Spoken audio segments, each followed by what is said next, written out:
Hi, magandang umaga sa inyo mga kasawi. Kumusta na po kayong lahat? Naway nasa mabuti kayong kalagayan at mag-iingat kayo palagi mga kasawi. At syempre, magbabasa tayo ng ating mga mensahe. Ma'am, tanong ko lang po, nakaka-turn off po ba sa isang lalaki kapag babae ang laging nauunang? Alam niyo na yon. Lalo pa mainit ang pakiramdam at binubunot ang ano nila. So, ang ating sender ay isang babae. Ang katanungan niya ay kung nakaka-turn off nga ba ito sa mga kalalakihan kapag palagi daw na nauuna ang mga kababaihan na sila ay mala. Bigay tayo ng ating suggestion tungkol dito.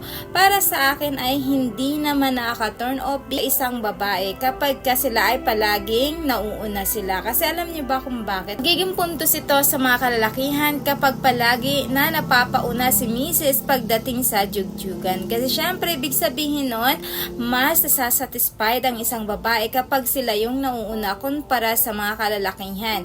Mas nakaka-turn off kapag ang lalaki ang nauuna tapos si Mrs. ay hindi. So meaning si Mrs. ang nabibitin kapag ganito yung nangyayari pagdating sa jugjugan. Kaya sa mga kalalakihan, gumagawa sila ng paraan para mas mauna si Mrs. pagdating dito. Maganda yun para sa kanila. Ibig sabihin, napapa-enjoy nila si Mrs. pagdating sa jugjugan. Puntos yun. Bilang isang lalaki, ibig sabihin magaling sila pagdating dito kasi nga mas pinapauna kanila kumpara sa kanila. Kasi ang mga kalalakihan naman kasi napakadaling gawin yan kapag sila ay magaling na magaling. Kasi alam naman nila yung mga kahinaan ng isang babae. Kanila mas pinupunterya.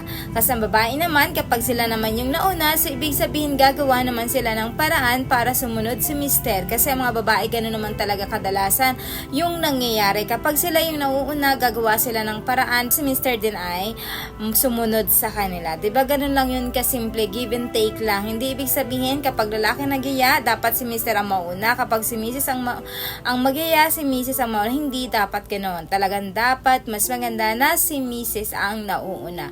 Pero kung kaya nyong kontrolin at gusto na mag-asawa na, talagang mas masarap lalo sa pakiramdam kapag sabay kayo. Ayan, yun ang pinakamasarap na moment kapag wala kayong kinakatakutan dalawa. Kung ayaw na buntis ni Mrs., mas maganda na talagang gawin ninyo na magkasabay kayo. Ayan, na parehas. Napakasarap nun sa pakiramdam kasi grabe yung dulot na sarap nito kapag both kayo talaga.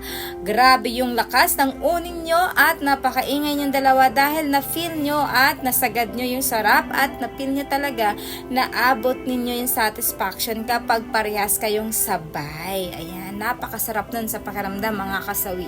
Pero kung ayaw nyo naman na mabuti si Mrs., kadalasan diba, mas pinapauna ni Mr. si Mrs. na mauna para siya naman ang sumunod tungkol dito para safe. So yun lang po yun mga kasawi, yung ating suggestion tungkol dito sa ating sender. Naway naintindihan mo ang ibig kong sabihin. Salamat sa patuloy na pagsuporta nyo sa akin, sa walang isawang pag-share at pag-comment.